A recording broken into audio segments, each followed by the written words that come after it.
Ophélie Winter que devient son grand frère Michael Winter. 2 ans seulement les séparent. Dans les années 1990, Michael et Ophélie Winter formaient un véritable duo fusionnel, à la scène comme à la vie. À désormais 47 ans, le musicien connaît toujours le succès, mais à sa manière. Il a un temps connu la lumière auprès de sa sœur Ophélie. Entre 1995 et 1997, c'est avec elle que Michael Winter présentait chaque mercredi l'émission Dance Machine Club sur M6. Musicien, chanteur, le jeune homme a notamment ajouté une belle ligne à son CV en écrivant les paroles du tube Dieu m'a donné la foi. Mais sa carrière avait débuté bien des années plus tôt. Avant les plateaux télé et les radios, avant même de sortir son propre titre Toi qui me sais. Il avait fondé un duo à l'âge de 16 ans et obtenu, en 1994, le rôle de DJ résident du Barfly, dans le 9e arrondissement de Paris. Une renommée qu'il a su mettre à profit, même si c'est désormais dans l'ombre qu'il opère, en silence, mais avec grand succès. Comme il l'indique sur son site officiel, Michael Winter est loin d'avoir chômé depuis les années 1990. Âgé de 47 ans, il a poursuivi sa route en tant qu'auteur, compositeur et producteur musical. Il a entre autres collaboré avec la marque de prêt-à-porter CNI dont il a élaboré les spots publicitaires. Mais également avec un Morgan, National Geographic, ainsi que de grandes chaînes de télévision françaises.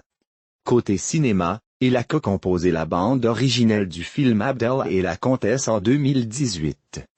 Film avec Charlotte de Turckheim, Amir El Kassan et Anne Consigny.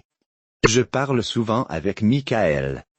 Issu d'une famille d'artistes, Michael Winter a su se forger une belle réputation dans son domaine.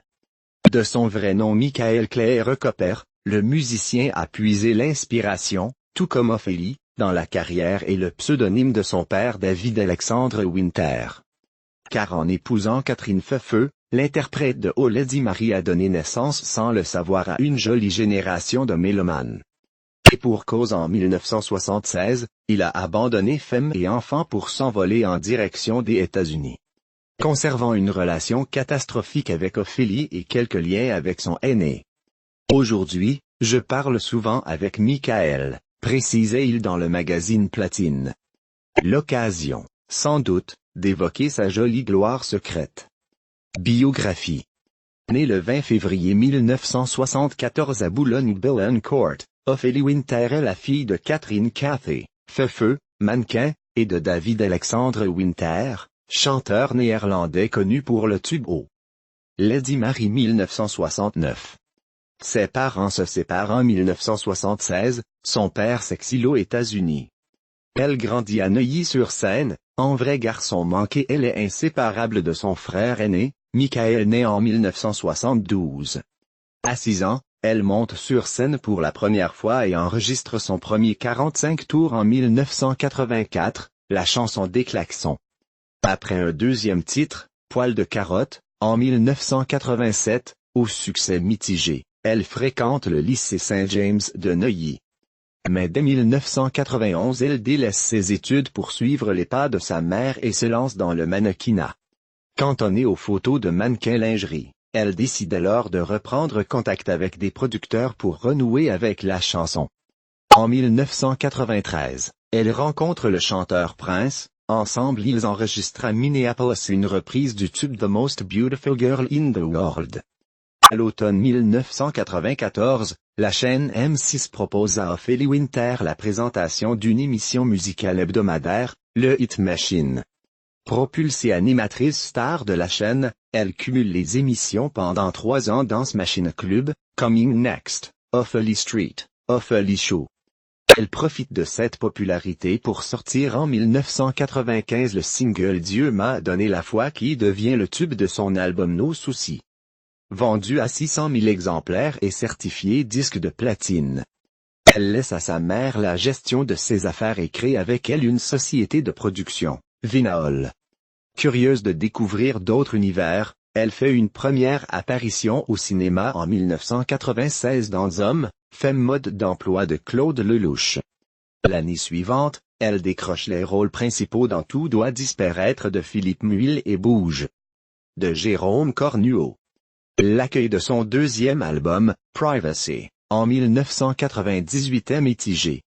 Vendu à 275 000 exemplaires, les concerts et la tournée initialement prévus sont cependant annulés. Après l'échec en demi-tête de son émission sur TF1, Ophélie Winter Show, en 2000, elle revient sur le grand écran avec Les Jolies Choses de Gilles Paquet-Brené 2001.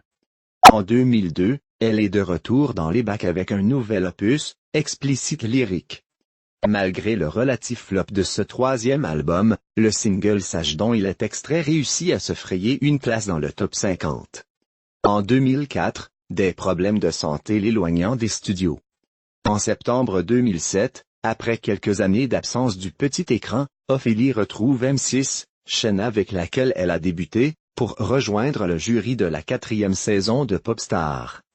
Son 4e album, en 2009, Resurrection, qu'elle produit sous son label W, ne trouve pas son public. La chanteuse se fait plus rare depuis. En 2013, on la retrouve aux côtés de Thierry Lhermitte dans un épisode de la série Document Martin sur TF1. À la rentrée 2014, elle fait partie du casting de l'émission Danse avec les stars sur TF1.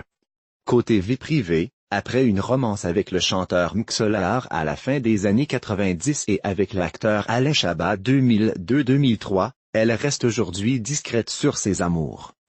En octobre 2019, Rolf Rudolph de son vrai prénom Van Dalen révèle lors d'une interview qu'il a partagé la vie de la chanteuse pendant 4 ans.